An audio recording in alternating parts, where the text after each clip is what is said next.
Luke 23, beginning at verse 28, very familiar passage, very familiar word to our Lord and Savior Jesus Christ, Brother Milton, First Lady Collins, deacons and mothers, and ushers and choir members, and Mr. Milton, and all of our visitors and friends that are sharing with us, and all of you that are here today. We thank God for you. Glad you are here today on this first Sunday in May. Amen. Had some graduation, looking for some more. Amen. We thank God for the high schools coming up, some more colleges coming up. Amen. So we look forward to them. Thank God. Amen. Luke chapter 23, beginning at verse 28. When you get it, say, I got it. Beginning at verse 28, and Jesus said, and Jesus turning unto them, verse 26, I'm sorry. And as they led him away, Jesus, they laid hold upon one Simon, a Cyrenian, coming out of the country, and on him they laid the cross, that he might bear it after Jesus. And there followed him a great company of people and of women, which bewailed, wept and moaned, and lamented him. But Jesus turning unto them, said, Daughters of Jerusalem, weep not for me, but weep for yourselves and for your children. Yes, sir. Behold, the days are coming in which they shall say, Blessed are the barren, and the wombs that never bare, and the paps which never gave suck. Then shall they begin to say to the mountains, Fall on us, and to the hills, cover us. And for if they shall do these things in a green tree, what shall be done in the dry? That's in the reading of God's word in the season. I want to talk about a couple of minutes after noonday hour. Talk about for a few minutes. I want to talk about pay attention. Tell your neighbor, pay attention. One of the messages of the prophets from Genesis to Revelation, rather, was to make sure the people of God paid attention. The prophetic message was not always about the future. It was also about the present in which the prophets lived. And the prophet often called the people of Israel, the men and women of Judah, to pay attention. Part of the civil rights movement, when our parents and grandparents and others, when they marched, when they struggled, when they moaned, they groaned, part of that was to say to the then crowd and then to us today, that there comes a time in life you need to pay attention. The text today was a call to attention. It was a call to alarm. It was for the mothers and the women and those who were crying when they saw what was going on in the life of our Lord and what was happening around them, to push the panic button, to send out an SOS, to tell them it's time to pay attention. In the text, in previous texts, when Jesus was giving his parables, and he said, somebody sowed wheat among the tares, and nobody caught it because they did it while nobody was looking. When Hitler came to rule in Germany, nobody knew that Hitler was rising to that position in that place, but Hitler caught the folks off guard because nobody was paying attention. That old nursery rhyme, Little Boy Blue, come blow your horn, sheep's in the middle, cows in the corn. What y'all don't know? Where's the boy who looked after the sheep? He's over in the haystack, fast asleep. He's supposed to have been watching the sheep, and he was not paying attention. He was over there, gone to sleep. How many things have caught us unaware because we had gone to sleep? How many things have caught us off guard because we were not watching? How many of you have almost ran out of gas because you were, come on, don't be afraid of your hand, because you were not paying attention? How many of you have gone off and were going somewhere and you left something at home you really needed, and you had to turn around and go back because you weren't paying attention? How did we let prayer ease its way out of school? How did same-sex marriages catch us off guard and ease in? How did abortion get by? How did folks that showing their underwear when they walk down the street? How did we let that get by? Because somebody was not paying attention. The text said, if they do these things in a green tree, what shall they do in a drought? Jesus was talking to them. He said, asking you and I, are you and I wasting time? Are we spending too much time on things that are not important? Do you spend enough time with your mama, your dad, your husband, your wife, your children, people that are special to you? Are you spending enough time doing things that are important to you? Are you wasting your time and not paying attention? You remember the story in Luke chapter 12, beginning at verse 16. There was a man who did well. Yes, sir. And he fared sumptuously, and all of his ground produced well. And then, matter of fact, his ground produced so well, he said, I'm going to have to tear down my little barns and build some bigger barns. Come on, y'all, go with me. And he said, I'm going to build some bigger barns. He tore his little barns down, built some bigger barns, and stored all of his crops in his cabin, all the stuff. And he went back and said, now I can sit back and be at ease. But the Bible has an interesting ending to that story. Because that very night, as he laid down and went to sleep, the Lord came to him and said to him, this night, y'all ought to be talking to me. That's it right there. This night. You and I don't know when this night is. You and I don't know the Lord is going to knock on our door. You don't know when the Lord is going to find your address. You don't know when you're going to be caught in a position and a place and in a situation. This night. And the Lord said to him, this night. In other words, you built those barns. Are you paying attention? Nobody mentioned, he never mentioned his family. Never mentioned his children, never mentioned his wife, never mentioned his cousin, never mentioned the community who lived in. He never mentioned about going anywhere having fun. And it's all right to have some fun. Never mentioned about helping others, never mentioned about giving to somebody, giving all that good stuff. He never mentioned any of that thing. All the thing he said was I, me, and mine. Come back, what? I, me, and mine. Never said anything about anybody. Never thought about anybody. All he said was I, me, and mine. But the Lord has the last word. The Lord said to him this night. This man was not paying attention. Amen. He called them, Jesus in the text, he called them when he said, daughters of Jerusalem. He called them to take a look at themselves. And when Jesus began to speak to them and preached it to the Pharisees, they didn't like what he said. Because sometimes it's a tough challenge to take a look at ourselves. It's easy to look at the fellow across the street. It's easy to look at the lady next door or the man behind the house. But it's a little different when we take a look at ourselves. Jesus calls us as a people, as a nation, as a church, as a generation, as a city, to take a good look at ourselves. Pay attention. Not all the time what's happening in Chicago and New York City and Jackson, but in Hattiesburg, but what's happening in Greenwood. Jesus calls us and tells us to pay attention to ourselves. He says to the rich, if you got too much, get rid of it. He says to the Pharisee, if you got a good religion and you don't have a relation, something is wrong. If you can talk about him but don't know him, something is wrong. If you got too much power, don't abuse it. If you are a king, you must remember you got a king also. He said, look, they turned loose. They turned them loose. In Jesus' time, in this particular text, they turned loose. Watch me now.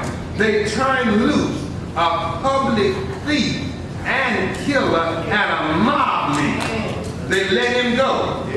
But for Jesus, they said crucify him. A man they found no fault in. A man who healed the sick, who raised the dead, opened blinded eyes, fed the hungry, but they let a robber go and killed Jesus. Y'all didn't catch me. Let me talk to them. He said, look, they let a thief go, a robber go, a mob leader go, and kill Jesus. How did that slip by? Because somebody was not They let a thief go. They let a man that led sedition among the people, who was always stirring up stuff, they let him go. But a man sent to the jar, and they could find no fault in it. They said, crucify. Something wrong with the middle. When our attention shifts so that we can't see what we need to see. They turn them loose. Pay attention. Then Jesus responded, if they did this in a public, while everybody's looking, in the midst of a society that said, in this particular society, that said there's only one God, where religion is the law of the land. Matter of fact, religion itself was the law. They said, let it go.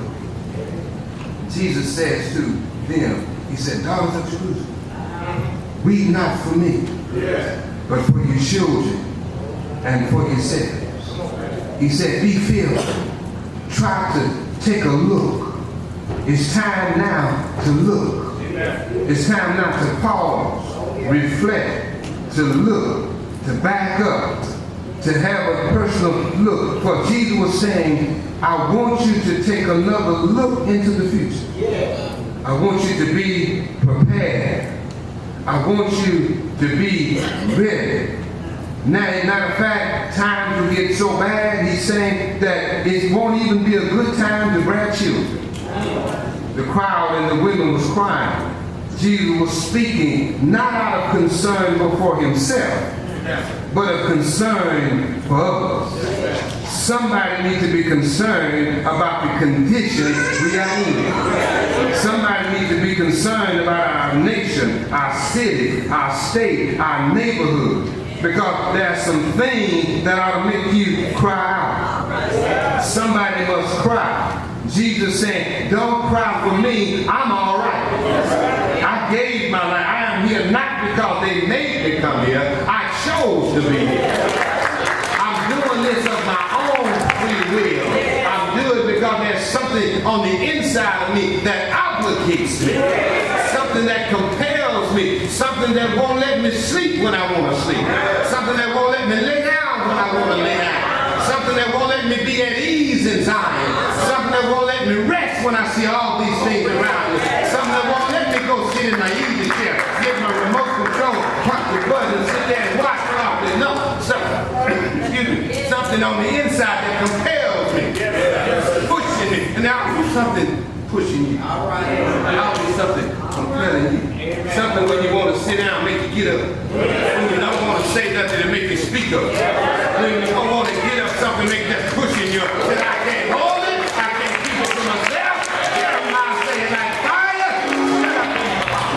Can't sit out in the back and let the world just go to hell in a hand. I can't let it happen like that. I'm going to stand up, speak up, rise up, lift up. If I can do it by myself, Jesus said, don't weep for me. Danger of being misunderstood. Danger of being criticized, critiqued, and connected, raveled and all. But Jesus said, I got to get up because I need you to pay attention. Somebody willing, somebody ready, somebody listening. Because they're moving to crucify him. They're trying to shut him up. They're angry. They're frustrated. Because they know they're losing control. Matter of fact, you can't control a fella when he got something on the inside. You can't keep him nailed down. They were in a frenzy. Pilate had approved his crucifixion, and they let Barabbas go. Barabbas for popularity, but Jesus because they just didn't approve of it. Simon of Cyrene carried the cross, and they simply, what you supposed to do. Look at our world. Look at our city. Look at our state, our nation. When we see all of these things happening, we see storms all over the horizon. We see our children in the street and not in church. Why are we sometimes surprised? When we see all these things going on, why surprised? Nobody afraid of anything? There's no respect. We don't respect something of ourselves and others. We lower our standards. Sometimes we don't give up our resources, our time, and ourselves. You wonder why? Sometimes the church in the shape it's in, it might be because of you. You didn't pray. You didn't put any time in it. You didn't give any money, any honey. You didn't give anything. It is okay to do anything we want to do, when we get ready, how we get ready. Stop for a moment. Step up to the plate. Open your eyes. Pause for a moment. Don't go blindly into the future. Hush just for a moment. Look around you. Listen. As Jesus says to them, pause for a moment. Pay attention.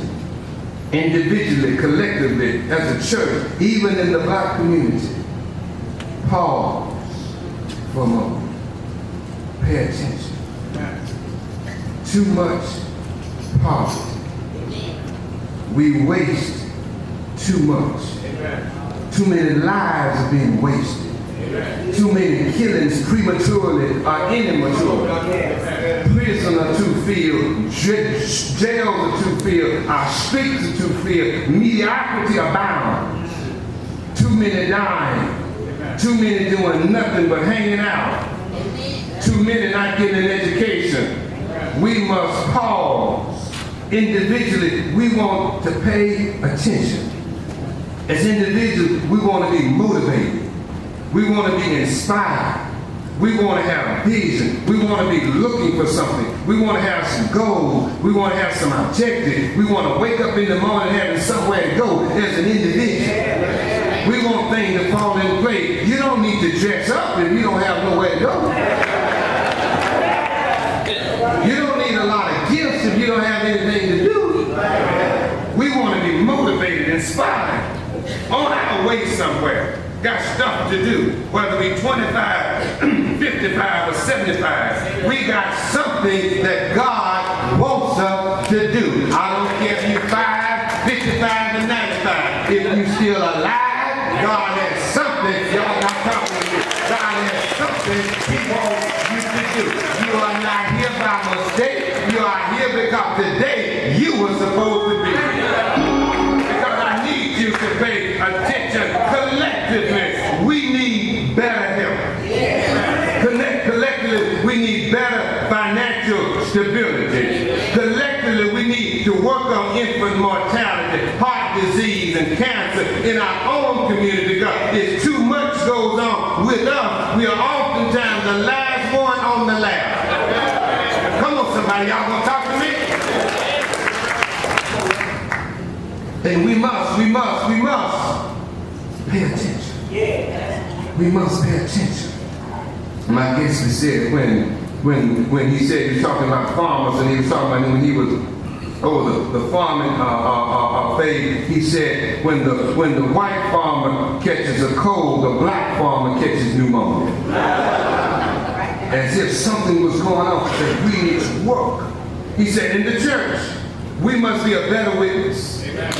In the church, we must not just always operate on survival, just getting by. We must have resources and people to function from our strength. Talk to me, somebody. We must operate from a source of strength and not from a source of weakness. Come on, son, let me say that again. We must operate from a source of strength and not from a source of weakness. Why? Because nobody's going to bail you out. Come on, somebody. You don't always need to be asking that. You need to operate from a foundation of strength. That's why Twin Towers in New York City, 101 stories up. But before they went 101 stories up, they went 8 floors down. You still didn't catch me right there. In other words, they dug a deep foundation so that it would have something to stand on. You need to operate from a source of strength. Collectively, as a church and as a community, they operate from strength and not always on survival mode. You don't need to be just surviving. You don't want to. You want to operate from a source of strength. And ask God, Lord, how do you build us up to be strong individually, collectively, as a church, as a community?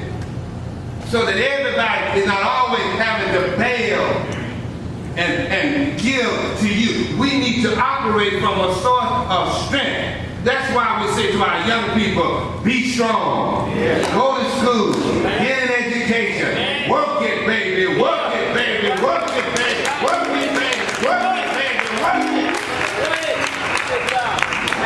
Because if you don't have an education, you don't have a lot to get up and go, what you gonna do? Where you gonna work? You gotta wait for somebody. I understand when people need help. That's not the point. Yes, yes. But you don't need folks helping you for the next 30 years.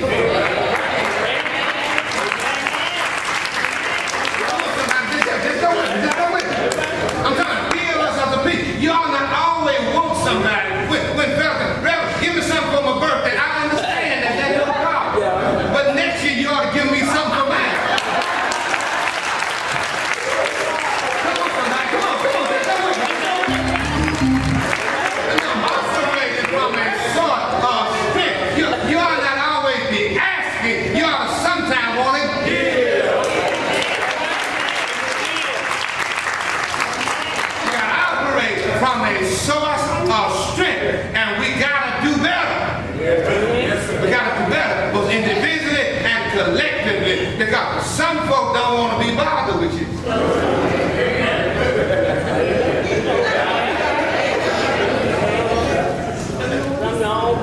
Come on. We got to step up to the plate. We got to operate. We got to work. We got to pay attention. We got to pay attention. We got to pay attention. Because we need to operate from a source of strength. Yes. So that if you need to Jackson, you can get to Jackson. You ain't got to, man, help me get to Jackson. Now that's understandable if that happened a time or two. Yeah. But next year, you know you got to go to Jackson again. Come on, somebody. And y'all know folks get tired of you. They get tired of you taking up an offering. Come on. Come on, what I'm saying, I'm talking collectively. I'm not talking, but please don't leave it.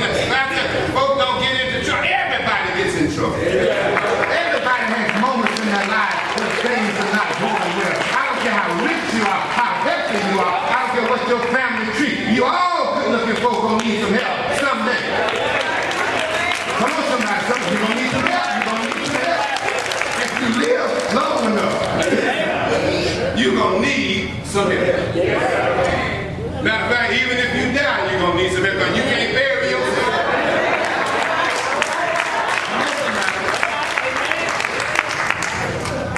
It's a collectively, individually, as a church, as a community.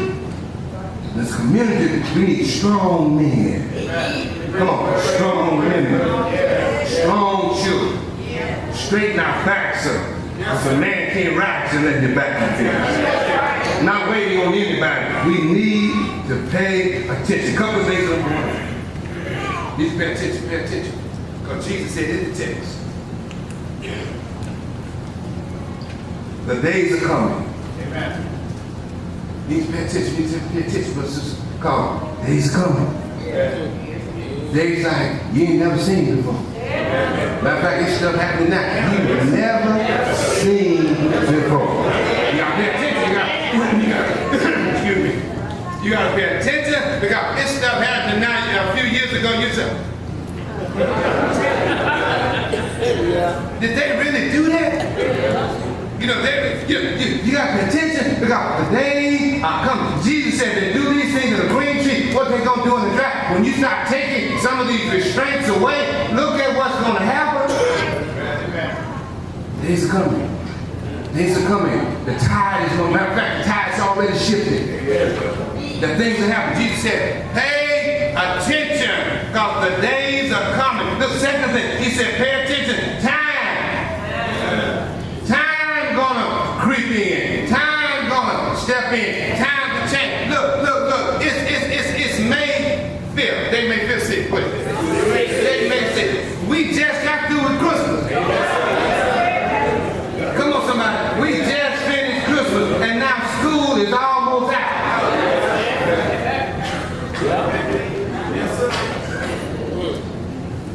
It seems like, look, I've been at New Zion since 1981. 89, 88, something. Look, when I got here, he was in my wife's arms. Look at him now.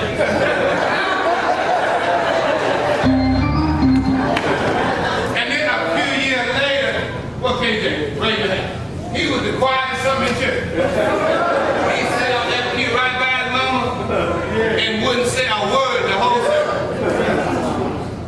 Everybody would walk around here with a little wig on. And now she graduated from college. It looked like just a few years. Ken had some hair, and I had a little more hair. And look at us now.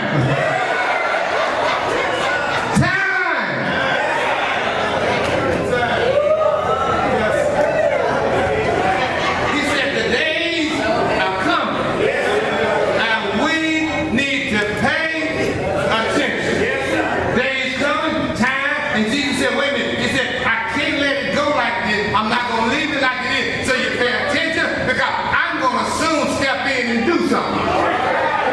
And I want you to pay attention, because I'm not going to let it go like this. I'm not going to let it get away like it's going. I'm going to step in and mess up and shift up and shake up some things, but I need you to pay attention.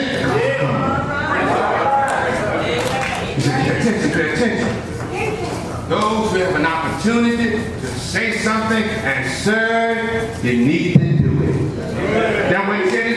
He said, because they come, look, they're going to be so upset and scared, they're going to say, mountains fall on us.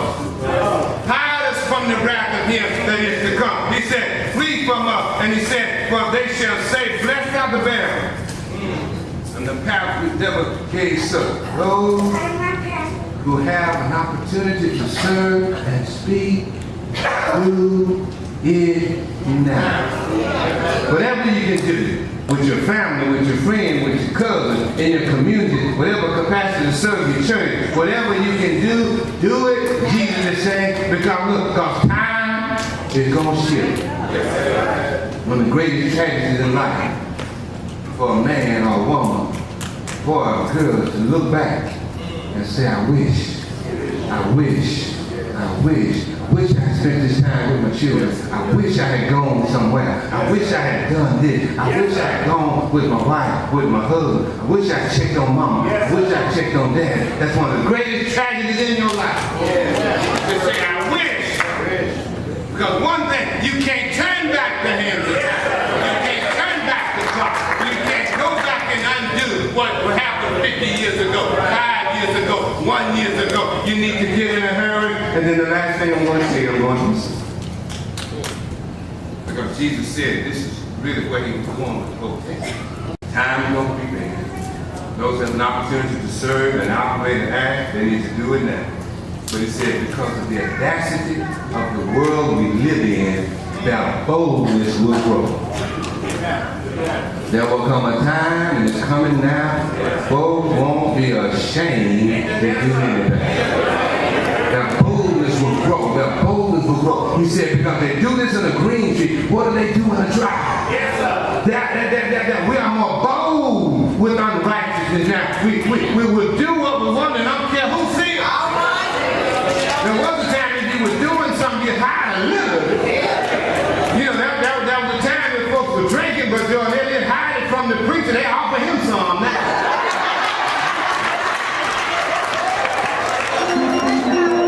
Look, if you see me and you want to hide, I'm going to turn my head anyway.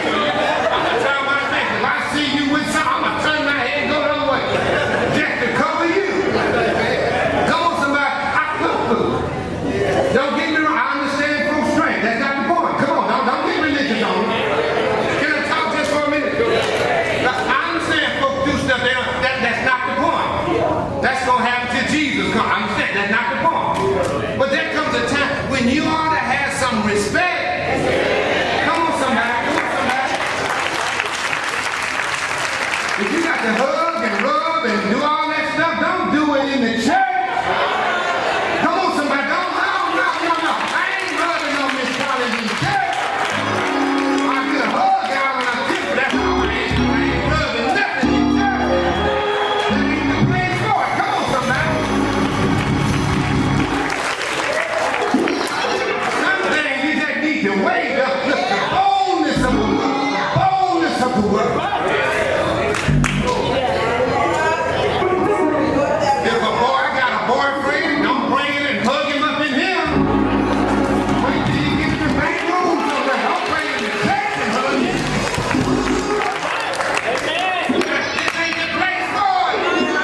when it gets dry.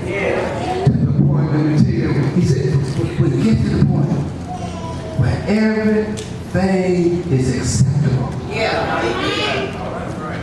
then no restraints.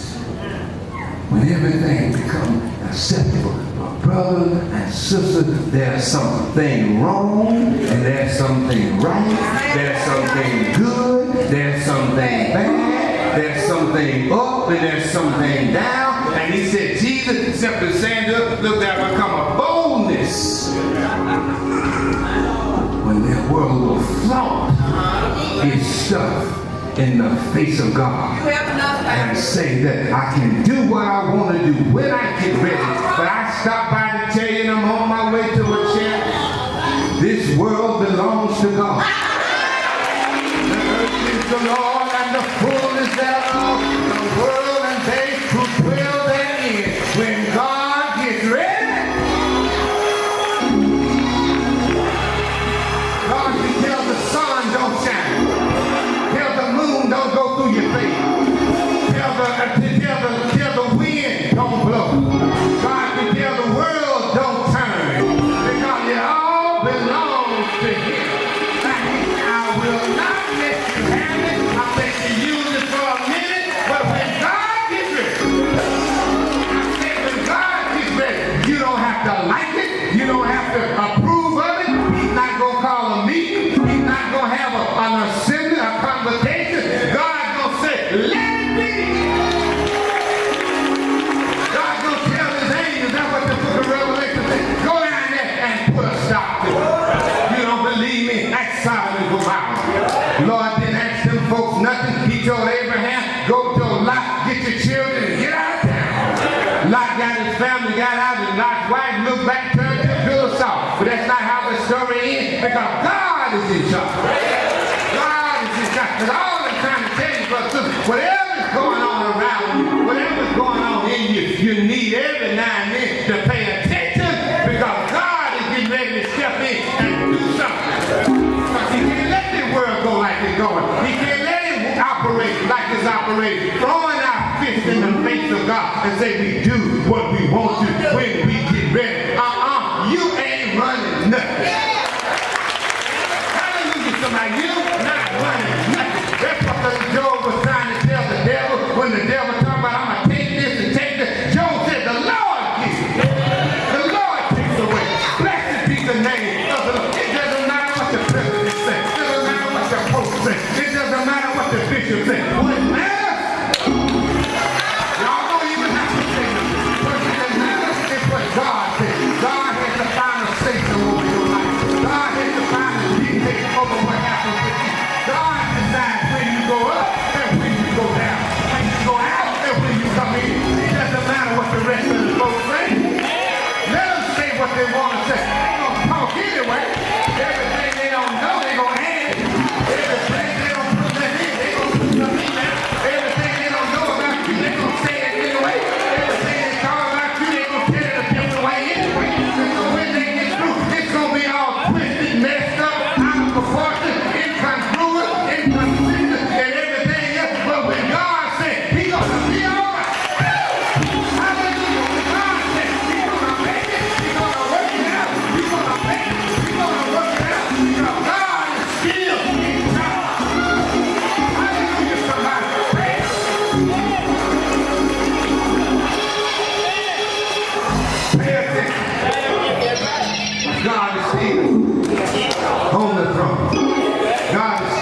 the last word. Make sure people what the world throws at you. God has the last word. Pay attention. When you see the news and all the reports and all those things, look at it, smile at it, and keep on going. Because you know my Father is sitting on the throne. And he rules and super rules. And he watches over me. He got the whole world of children in his hand. He got my mother and my father, my sister and my brother. He got the whole world in his hand. Hallelujah. Pay attention. Let me quit. We're extending invitation. There may be some haven't heard the word and the Holy Spirit is speaking to you.